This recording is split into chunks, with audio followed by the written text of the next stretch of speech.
क्या लगता है आपको, आप भी सुप्रीम कोर्ट के एडवोकेट हैं, कि सरकार क्यों इन बिल से पीछे नहीं होगी? नहीं, सरकार पीछे हटेगी, लेकिन सरकार अभी जो है थोड़ा सा और परख रही है किसानों को और मजदूरों को। और सबसे बड़ी बात यह कि इस समय जो इलेक्शन चल रहे हैं 5 राज्यों में, और उनमें भी सबसे जो महत्वपूर्ण इलेक्शन जिसे आप कह सकते हैं सरकार के नजरिए से, वो है पश्चिम बंगाल का और असम का। इन चुनावों की वजह से सरकार अभी शांत बैठेगी। चुनावों के जो नतीजे आएंगे उसके हिसाब से उसका रिएक्शन होगा। निश्चित रूप से जब सरकार इन चुनावों में पिछड़ेगी, हारेगी, उसका अलग प्रभाव होगा। और अगर सरकार ईवीएम में धांधलेबाजी करके, बेईमानी करके जीतती है, उसका प्रभाव अलग होगा। तो अभी इलेक्शन के बाद ही इसका प्रभाव आपको नजर आएगा।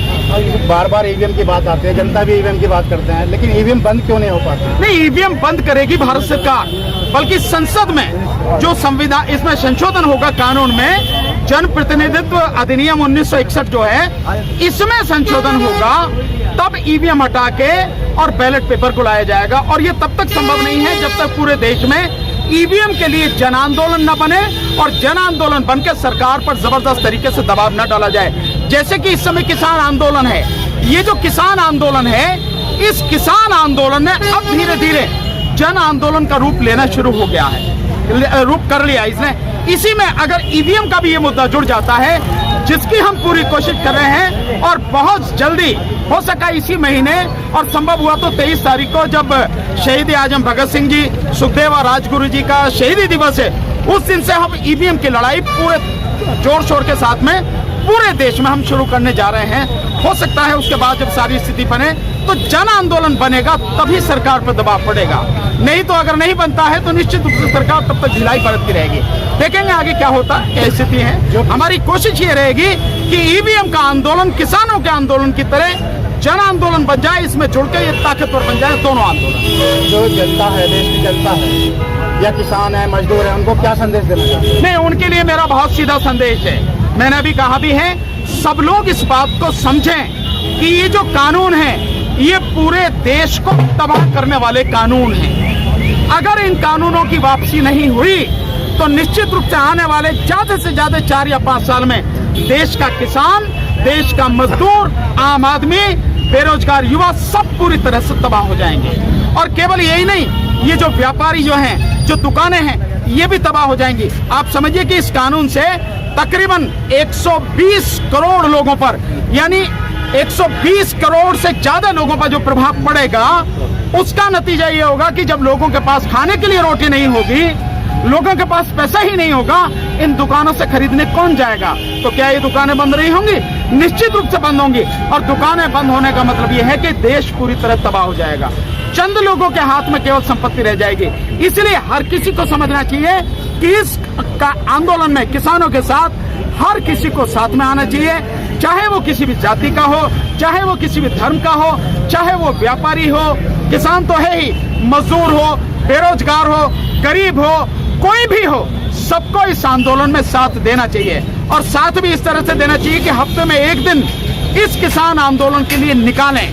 दिल्ली के चारों तरफ जहां भी है, सिंघू बॉर्डर पे है, आपके टिकरी बॉर्डर पे है, गाजीपुर बॉर्डर पे है, शाहजहांपुर राजस्थान बॉर्डर पे है, या पलवल बॉर्डर पे, जहां भी है, जहां भी आपको जैसी स्थिति लगे, इस किसान आंदोलन में जाके अपनी भागीदारी निभाइए, अपनी उपस्थिति वहां दर्ज कराइए। हफ्ते में एक दिन हर कोई दे सकता है। मैंने देखा है लोग ताश खेलते रहते हैं, दिनों दिन ताश खेलते रहते हैं, सुबह से लेकर शाम तक ताश ही खेलते रहते हैं। अगर आप ताश ही खेल लें तो यार 4 जने उठ के वहां चले जाओ, वहीं बैठ के ताश खेल लेना, वहां आपको खाने के लिए रोटी भी मिलेगी, सब मिलेगी, लेकिन 4, 6, 10 आदमियों की गिनती तो बढ़ेगी।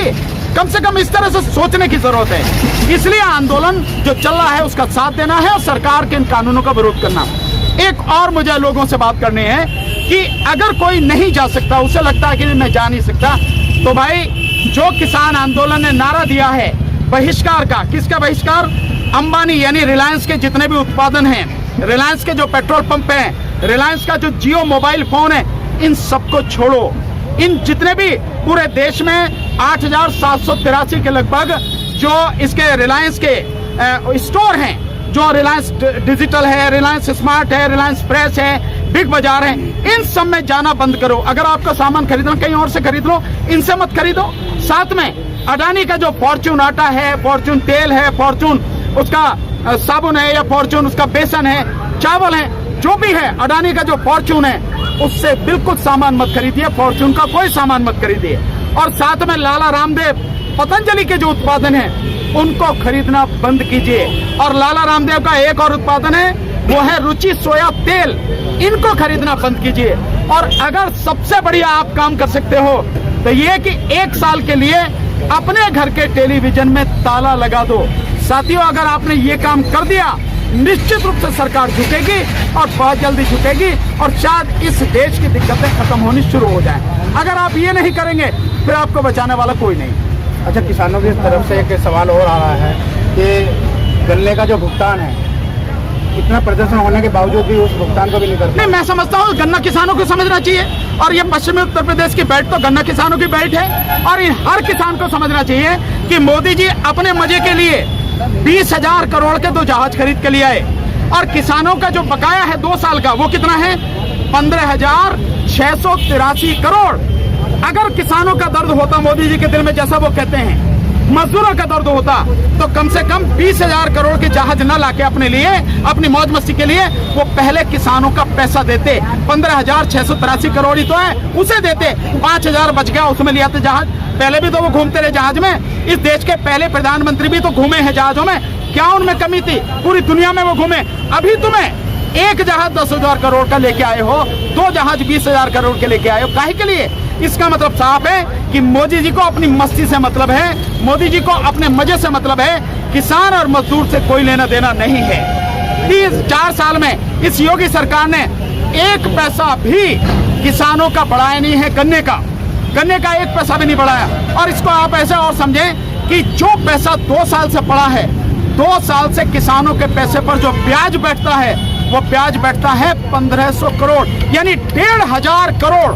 उस 1,500 करोड़ में 2 फैक्ट्रियां गन्ने की, जो गन्ना मिल है, 2 मिल लग जाती हैं, यानी हमारा ही पैसा है, हमें नहीं मिल रहा और व्यापारी उस पैसे से ब्याज लेके अपनी मिल लगाता चला जा रहा है।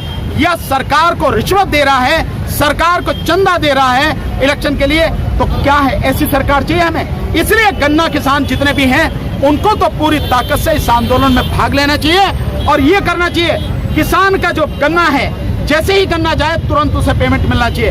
मैं एक बात बहुत सीधी सी जानना चाहता हूँ, आप या मैं मार्केट में से, बाजार में से कोई सामान खरीदने जाते हैं, मानो चीनी खरीदने जाते हैं। जब चीनी खरीदने जाते हैं, इधर चीनी तुलवाई हाथ में ली, उधर तुरंत पैसे देने होते हैं। तो किसान का गन्ना जैसे ही तुल जाता है उससे उसका पैसा क्यों नहीं मिलता? सरकार को दिक्कत क्या है? जब इतने दिन तक सरकार ब्याज खा रही है, मतलब जो मिल मालिक हैं वो किसान के पैसे का ब्याज खा रहे हैं, क्यों नहीं देती है सरकार उनका पैसा? और उसका नतीजा क्या निकलता है? अगर गन्ने पे वहाँ मिल पे देगा तो पैसा नहीं मिलेगा और अगर उसे पैसा चाहिए तो औने पौने दाम में क्रेशर में बेचेगा, 250 रुपये कुंटल बेचेगा, 250 बेचेगा या 200 रुपये कुंटल बेचेगा। ये किसान की स्थिति है। इसके लिए जिम्मेदार कौन है? सरकार। और आज की तारीख में उत्तर प्रदेश में सरकार किसकी है? भाजपा की। केंद्र में सरकार किसकी है? भाजपा की। तो जिम्मेदारी किसकी है? भाजपा की, यानी मोदी सरकार की और योगी सरकार की। तो लोगों को भी समझना चाहिए कि जब सरकारें आपका ध्यान ही नहीं कर रही हैं तो ऐसी सरकारों को उखाड़ कर क्यों ना फेंका जाए?